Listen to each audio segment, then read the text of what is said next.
제가 2011년 6월 5일 날 찬양 예배 때 설교했었는데요. 그때 했던 이야기 다시 한번 하려고 합니다. 제가 서울에서 신학교 다닐 때 있었던 일입니다. 서울의 지하철 2호선 강변역이나 구의역에 내리면 장로의 신학대학교까지 가는 버스가, 마을 버스가 있습니다. 제가 그 버스 타려고 지하철에서 내렸는데 어떤 사람이 말을 걸어왔습니다. 이렇게 말합니다. 선생님, 얼굴에 참 복이 많으십니다. 제가 이런 사람들 많이 만나봤는데요. 그 사이비 종교 집단에 속한 사람들이 말 붙이려고, 수작 걸려고 그렇게 하는 말입니다. 처음에는 제 얼굴에 정말 복이 많아서 그런 줄 알았는데, 그거는 다 그냥 조금 어리숙해 보이는 사람한테 그렇게 말을 한다고 하더라고요. 그 사람 무시하고 가는데 제 마음속에 자꾸 부담감과 자책감이 들었습니다. 그것은 저 사람도 자기가 믿는 바를 저렇게 열심히 전하는데 그리스도의 구원의 비밀을 아는 나는 왜 그렇게 하지 못할까 하는 자책이었습니다. 그렇게 생각하던 중에 얼마 지나지 않아서 그와 비슷한 사람을 또 한 명 만났습니다. 그 사람 저보더니 그랬습니다. 선생님, 얼굴에 참 복이 많으십니다. 제가 그래서 그 사람 이야기를 한참 들어주었습니다. 일단 다 듣고 나서 복음을 전해야겠다고 생각을 했지요. 그런데 그 사람이 한참 이 얘기 저 얘기 하다가 갑자기 저의 관상을 봐주겠다고 하는 겁니다. 그래서 별 생각 없이 그렇게 하라고 했습니다. 그랬더니 저의 얼굴을 천천히 쳐다보던 그 사람이 이렇게 얘기했습니다. 선생님, 선생님은 보살이 되실 상입니다. 예전에도 한번 말씀드렸는데 또 웃으시네요. 목사가 되려고 하는 사람한테 보살이 된다니 이게 무슨 말입니까? 제가 그렇게 얘기했습니다. 저는 지금 신학을 공부하는 신학생이고 목사가 되려고 준비를 하고 있다고.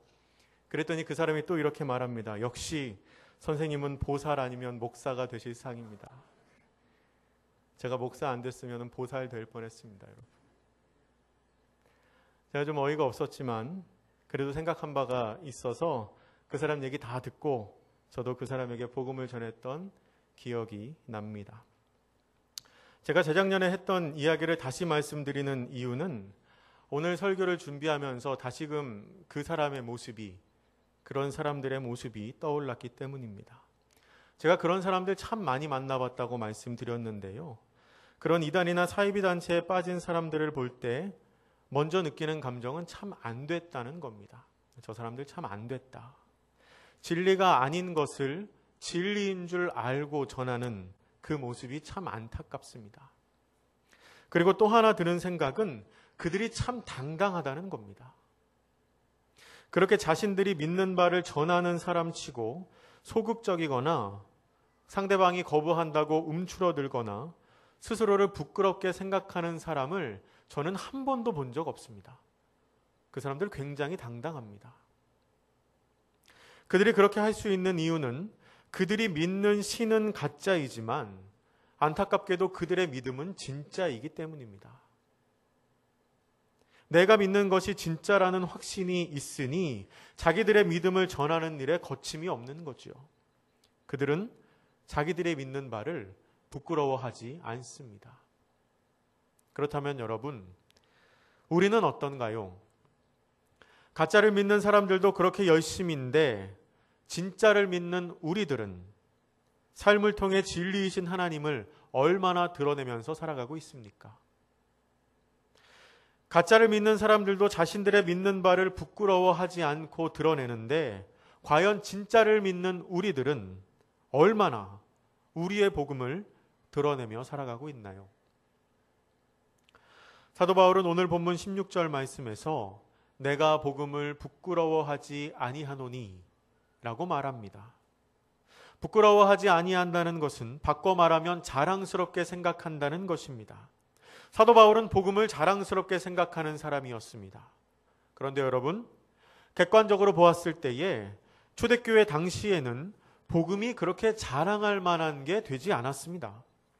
자랑은커녕 오히려 숨기고 싶은, 어쩌면 숨겨야 하는 것이었습니다. 물론 그들 개개인과 그들이 속한 공동체에는 성령을 체험한 기쁨과 서로 간의 사랑으로 교제하는 기쁨이 넘쳤을 겁니다. 그렇지만 그들이 현실적으로 마주하고 있는 종교적인, 경제적인, 그리고 정치적인 상황은 그렇게 낭만적이지 않았습니다. 사도행전 6장과 7장에 나오는 스데반 집사를 여러분 다 아실 겁니다. 스데반 집사는 성령이 충만해서 그의 얼굴이 천사의 얼굴과 같았다라는 평가를 받은 사람입니다.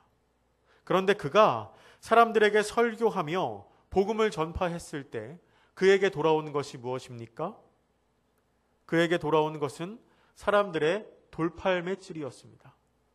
사람들은 그에게 돌을 던졌습니다. 스데반 집사는 사람들에게 설교를 한 이후에 돌에 맞아 순교한 기독교 최초의 순교자가 되었습니다. 그런데 사실 이것이 예수님을 따르던 당시 사람들, 복음을 받아들인 사람들이 처한 처지였습니다. 돌에 맞아도 어찌 항변할 바가 없는 존재였던 것이지요. 오늘 본문인 로마서를 기록한 사도 바울 또한 복음 때문에 굉장히 많은 고통을 당했습니다.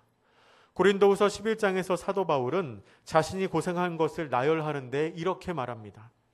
유대인들에게 40에서 하나 감암매를 5번 맞고 3번 태장으로 맞고 1번 돌로 맞고 3번 파선하고 일주야를 깊은 바다에서 보냈다라고 말합니다.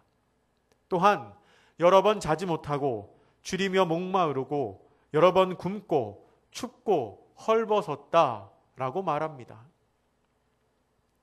사실 사도 바울은 예수님을 믿지 않았다면 아주 편하게 살 수 있었던 사람입니다. 그런데 예수님을 믿고 복음의 증거자가 되므로 받지 않아도 될 고통을 받고 더할 나위 없는 고생을 했습니다. 그러나 그럼에도 불구하고 그는 자기가 받아들인 그 복음을 자랑스럽게 생각한다는 것입니다. 그렇다면 사도 바울이 그렇게 자랑스럽게 생각했던 복음은 도대체 복음이란 게 무엇입니까? 오늘 본문 말씀을 보면 이 복음은 모든 믿는 자에게 구원을 주시는 하나님의 능력이 됨이라 라고 기록되어 있는데 복음이 과연 무엇이기에 우리가 그것을 통하여 구원을 받고 하나님의 능력을 체험할 수 있다는 것일까요? 복음을 가리키는 헬라어 낱말 유앙겔리온의 말의 뜻은 좋은 소식입니다. 신약 성경에서는 이 낱말을 십자가에 달리신 예수님께서 다시 사셔서 높아지신 사실 또는 예수님께서 죽으시고 다시 사심으로써 사람들에게 구원의 소식을 전하는 것이라고 표현합니다. 다시 말하면 천지 만물을 창조하시고 그 운행을 주관하시는 하나님께서 아브라함을 믿음의 조상으로 만드시고 요셉을 애굽의 총리로 만드시고 홍해를 가르시면서까지 이스라엘 백성을 애굽 땅에서 구해내시고 수많은 사사들과 선지자들을 통해서 이스라엘 민족에게 끊임없이 말씀하셨던 그 전능하신 하나님께서 이 땅에 사람의 몸을 입고 오셔서 우리와 같이 생활하시고 우리의 모든 죄를 친히 십자가에 달려 피 흘림으로 사하여 주시고 돌아가신 지 3일 만에 다시 살아나시고 하늘에 올라가셨다는 그 소식, 죄에 빠져 하나님으로부터 멀어지고 죽을 수밖에 없는 우리를 위해 예수님께서 피 흘려 돌아가심으로 우리가 하나님께로 가까이 갈 수 있고 또한 영원히 살 수 있는 길을 얻었다는 그 소식이 바로 유앙겔리온, 복음이라는 것입니다. 우리를 위해 십자가에 달려 돌아가신 예수님을 통해 우리가 구원받았다는 이 복음을 사도 바울은 본문에서 모든 믿는 자에게 구원을 주시는 하나님의 능력이라고 고백합니다. 그리고 이 하나님의 능력이 되는 복음을 나는 부끄러워하지 않는다라고 고백합니다. 여러분, 우리도 이와 같이 고백할 수 있어야 합니다. 어찌 보면 이거는 너무나 당연한 일입니다. 우리의 죄를 위하여 하나님께서 친히 사람의 몸을 입고 이 땅에 오시고 십자가에서 모진 고통을 당하시며 나의 죄를 위하여 나의 죄를 사해 주시기 위해서 그렇게 고난을 당하셨는데 우리가 예수님의 그 사랑을 감사하고 자랑스러워하지는 못할 망정 믿는 자에게 구원을 주시는 하나님의 능력이 되신 복음을 부끄러워해서야 되겠습니까? 17절 말씀은 복음에는 하나님의 의가 나타나서 라는 말로 시작합니다. 우리에게 구원을 주시는 복음에는 하나님의 의가 나타난다는 것입니다. 하나님의 의가 복음을 통해서 나타난다고 하는데 그렇다면 의는 무엇입니까? 우리는 의롭다 라는 말을 흔히 쓰는데 하나님의 의라는 것이 무엇을 뜻하는 말일까요? 의라는 말은 한자어입니다. 같은 뜻을 가진 우리말 단어에는 옳다라는 말이 있습니다. 옳다. 하나님의 옳음. 이것도 쉽게 이해가 가지 않죠. 그래서 이 옳다라는 말을 우리가 부부 사이의 관계에 비추어서 한번 생각해 보겠습니다.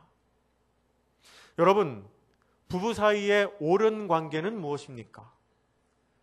저도 결혼한 지가 이제 4년밖에 되지 않아서 잘은 모르지만 그래도 일반적으로 우리가 생각하는 부부 사이의 옳은 관계는 다음과 같을 것입니다.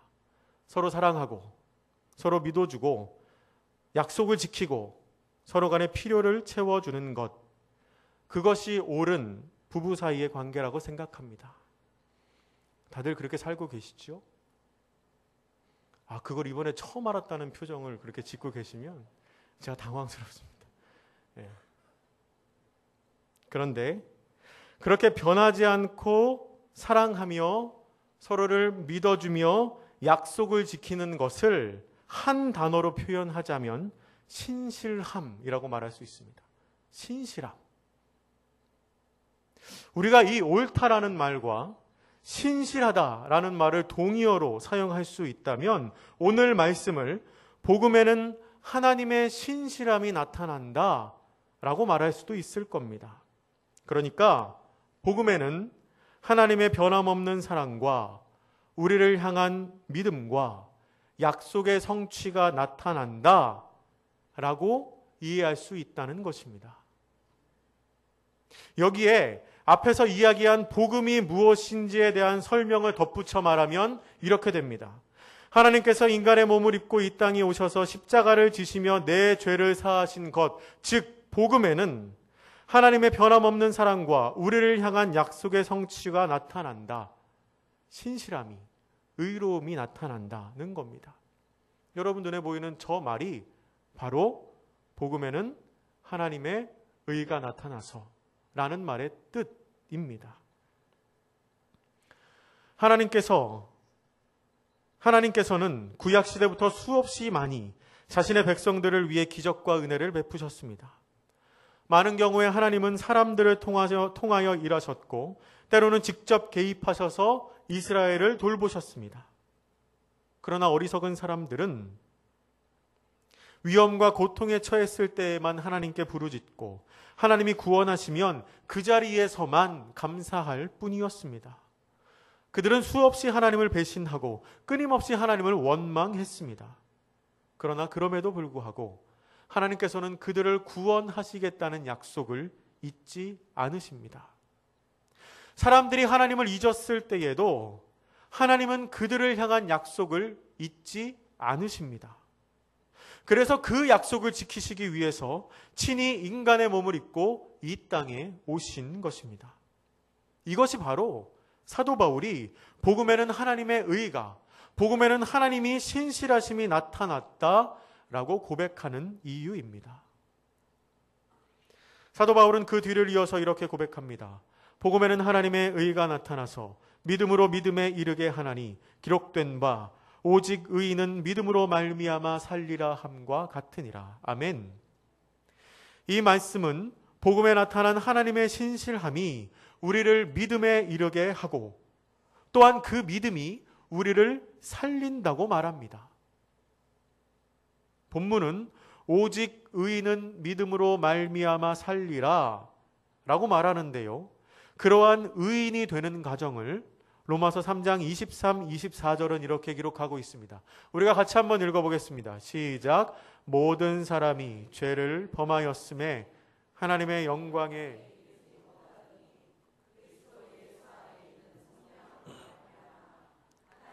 은혜로 값없이 의롭다 하심을 되었느니라. 아멘. 마지막을 제가 다시 한번 읽어봅니다. 하나님의 은혜로 값없이 의롭다 하심을 얻는 자 되었느니라. 아멘. 우리는 모두 죄인이어서 하나님의 영광에 이를 수 없습니다. 스스로의 노력과 스스로가 가진 것으로 하나님께 나아갈 수 있는 사람 아무도 없습니다. 그러나 하나님의 값없는 은혜로 그리스도 예수 안에 있는 속량으로 말미암아 의롭다 하심을 얻은 자, 곧 의인이 되었다는 것입니다. 우리가 의인이 된 것은 우리의 노력이나 우리의 행위의 옳고 그름이 아닌 온전히 하나님의 은혜로 된 것입니다. 하나님의 은혜로 의인이 된 우리는 오직 믿음으로 말미암아 살게 되는데, 그런데 그 믿음조차도 복음을 통한 하나님의 의로우심으로 인해 우리에게 주어진 거라고 오늘 성경 본문은 우리에게 증거합니다. 조금 전에 제가 말씀드린 것처럼 온전한 하나님의 은혜와 사랑의 표출인 복음을 통해, 그 복음을 통해 나타난 하나님의 신실하심이 우리를 믿음에 이르게 하고, 그리고 그 믿음이 우리를 살린다는 것입니다. 사랑하는 성도 여러분, 복음에는 우리를 구원하는 능력이 있습니다. 복음 안에서 하나님은 우리에게 도움을 주시고 구원을 이루시는 하나님의 의로 각 사람을 만나 주십니다. 이 복음의 선포를 통하여 하나님께서는 하나님으로부터 멀리 떠나 있는 인간을 구원하시며 믿음으로 이 복음 선포를 받아들이는 모든 사람들을 구원하여 주십니다. 이 사실을 믿으시기 바랍니다. 하지만 여러분, 우리가 사는 이 시대는 나 자신의 의지와 행동과는 상관없이 이미 복음이 너무나 흔해지고 또한 부끄러워진 시대가 되었습니다. 마음만 먹으면 내가 원하는 시간, 원하는 장소에서 라디오를 통해서, TV를 통해서, 컴퓨터를 통해서, 또 요새는 스마트폰을 통해서 손쉽게 하나님의 말씀을 만날 수 있습니다. 너무 손쉽게 하나님의 말씀을 만날 수 있다 보니까 상대적으로 복음의 통로가 너무 흔해져서 그것을 향한 간절함과 귀하게 여기는 마음을 찾아보기가 점점 힘들어집니다. 어르신들이 예배드리러 몇 시간씩 걸어갔다, 그런 말 이제 전설 같은 이야기가 되어버렸습니다. 또한 지금 이 나라에서는 하나님의 복음이 얼마나 조롱받고 부끄러운 존재가 되어버렸습니까? 지난번 금요일 저녁에 설교하셨던 신용관 목사님 말처럼 인터넷에서 누리꾼들이 기독교를 지칭하는 말인 개독교, 이 말은 더 이상 놀라운 말도 아닙니다. 목사와 성도를 비하하는 말도 아무런 거리낌 없이 사람들 사이에서 사용됩니다. 전도하는 일은 점점 더 힘들어지고 젊은이들 사이에서는 신앙생활을 한다고 하면 아직도 그런 사람이 있느냐는 눈길로 마치 유행에 크게 뒤떨어져 있는 사람을 보는 듯 대하는 것이 현실입니다. 믿지 않는 사람들에게 이제 기독교의 복음은 더 이상 특별하거나 귀하거나 거룩한 것으로 받아들여지지 않는 시대를 우리는 살고 있습니다. 어쩌다 기독교가 이렇게 되었을까요? 어쩌다 이 나라에서 하나님의 교회가, 하나님의 복음이 이렇게까지 멸시당하고 조롱받고 부끄러운 존재가 되어 버렸습니까? 정말 가슴 아픈 일이 아닐 수가 없습니다. 하지만 여러분, 그럼에도 불구하고 우리는 복음을 자랑스러워해야 합니다. 사람들이 보기에 복음이 값싼 은혜가 되어버렸을지라도 우리는 하나님의 복음을 사랑해야 합니다. 그 복음을 부끄러워하지 말아야 합니다. 왜 그래야 합니까? 우리가 복음을 자랑스럽게 여겨야 할 이유가 무엇입니까? 왜냐하면 다른 누구를 위해서가 아니라 바로 나 자신을 위해서 예수님께서 십자가를 지셨다는 사실이 복음의 핵심이기 때문입니다. 나의 죄를 사하시고 나를 구원하시기 위해서 예수님께서 피를 흘리셨다는 사실이 바로 복음이기 때문입니다. 이 사실을 기억하시기 바랍니다. 사랑하는 성도 여러분, 이 자리에 모인 우리 모두는 복음을 부끄러워하지 않고 오히려 자랑스러워하는 사람들로서 작은 것부터 하나씩 그 복음을 위해서 살아가는 사람들이 되시기를 바랍니다. 우리가 복음을 부러워하지 않는 가장 작은 실천은 내 앞에 누가 있든지 없든지, 누가 보든지 보지 않던지 상관없이 항상 같은 모습으로, 같은 마음으로 하나님을 섬기는 것입니다. 그리고 내가 그렇게 하나님을 섬긴다는 것에 대해서 부끄럽게 생각하지 않는 것입니다. 나이가 거의 60이 다 되신 어떤 목사님이 친구 집을 방문하셨다고 합니다. 그 친구는 아직 어머니를 모시고 살았는데 이야기를 나누다가 식사 때가 되니까 그 친구의 어머니께서 손수 밥상을 차려주셨다고 합니다. 밥과 반찬이 어느 정도 들어오고 목사님이 식사를 하시려고 식사 기도를 하시자 앞에 있는 친구도 식사 기도를 한참 하더랍니다. 그 사이 친구의 어머니는 계속 상을 차리고 계셨습니다. 그런데 친구가 식사 기도를 다 하고 눈을 뜨니까 80이 넘은 노모가 이렇게 말씀하셨답니다. 얘, 너는 꼭 누가 오면 밥 먹기 전에 기도하더라. 여러분은 이러시지 않기를 바랍니다. 우리를 살리신 복음을 부끄러워하지 않는 가장 작은 실천은 언제 어디서든 같은 모습으로 하나님을 섬기는 것입니다. 그리고 내가 하나님을 섬긴다는 사실에 대해서 부끄럽게 생각하지 않는 것입니다. 복음이 우리의 마음에 단단히 서 있고 그 복음이 나에게 부끄러움이 아니라 자랑스러운 하나님의 능력이 될 때 우리는 바른 신앙생활을 할 수 있습니다. 또한 그 생명의 복음을 전하는 전도도 감당할 수 있습니다. 한국교회 성도들이 복음을 전해야겠다고 생각하면서도 실생활에서 복음을 전하지 못하는 근본적인 이유는 그 원인을 찾아보면 매우 간단합니다. 복음이 소중하다는 사실을 알면서도 그것이 유일한 해답이라는 것에 확신을 갖지 못하기 때문입니다. 교회가 이 시대의 유일한 소망이라는 믿음이 없기 때문입니다. 복음이 유일한 해답이며 교회가 이 시대의 유일한 소망이라고 믿는 사람은, 즉 복음을 자랑스럽게 여기는 사람은 마음에 꺼리낌 없이 전도합니다. 그 좋은 걸 왜 안 전하고 싶겠습니까? 바울이 그랬고요. 설교 서두에 말씀드린 것처럼 사이비 종교에 속한 사람들도 자기가 믿는 바가 진리라고 믿어지면 전하는 것에 망설임이 없습니다. 하지만 오늘날 하나님을 믿는다고 하고 교회를 다니는 사람들 중에서도 복음이 유일하고 참된 소망이라는 확신이 없는 사람들이 많습니다. 입으로는 그렇게 말하지 않지만 속으로는 복음을 부끄러워하는 사람들이 있다는 겁니다. 말씀을 정리합니다. 사랑하는 성도 여러분, 하나님의 말씀이 너무나 흔해진 시대, 복음이 값싼 은혜가 되어버린 것처럼 느껴지는 이 시대를 살아가는 우리이지만, 그러나 우리는 그 복음을 절대 부끄러워해서는 안 됩니다. 왜냐하면 복음은 모든 믿는 자에게 구원을 주시는 하나님의 능력이기 때문입니다. 또한 복음에는 하나님의 의가, 우리를 향한 하나님의 신실하신 약속이 나타나 있기 때문입니다. 복음은 하나님께서 우리에게 그냥 선물로 주셨지만 하나님께서는 그 선물을 마련하시기 위해서 친히 인간의 몸을 입고 이 땅에 오시고 십자가를 지시고 보혈의 피를 흘리셨습니다. 여러분, 우리가 값없이 얻었다고 하는 그 은혜는 정말 가치가 없어서 값없이 얻었다고 하는 게 아닙니다.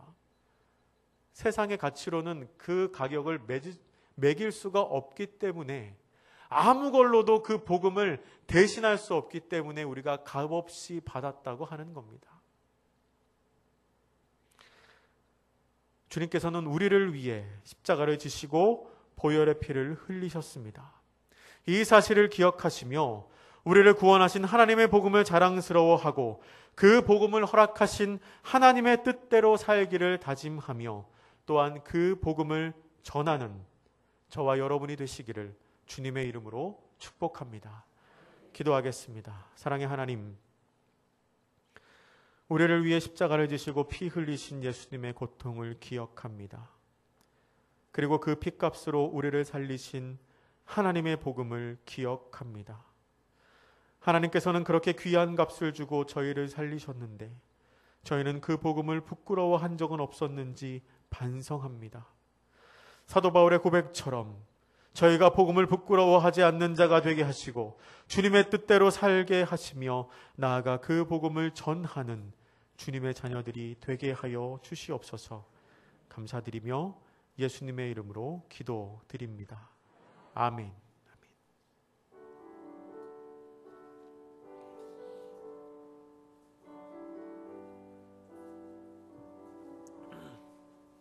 예수를 나의 구주 삼고 성령과 피로써 거듭나니 이 세상에서 내 영혼이 하늘의 영광 누리도다.